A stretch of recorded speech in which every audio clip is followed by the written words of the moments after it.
कुत्ते का पसंदीदा गेंद गुम हो जाता है। बिल्ली उसे ढूंढने में मदद करती है।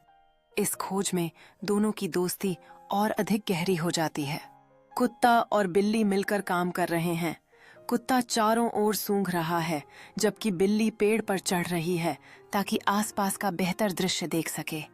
एक खुशी का क्षण तब आता है जब बिल्ली पत्तियों के नीचे छिपी गेंद को देखती है। दोनों जानवर उत्साहित होकर उसकी ओर दौड़ते हैं। कुत्ता खुशी से हवा में कूद रहा है। जैसे ही वह जमीन से गेंद को उठाता है, उसके चेहरे पर बड़ी मुस्कान होती है। बिल्ली गेंद को अपने पंजे से खेलते हुए टक्कर दे रही है।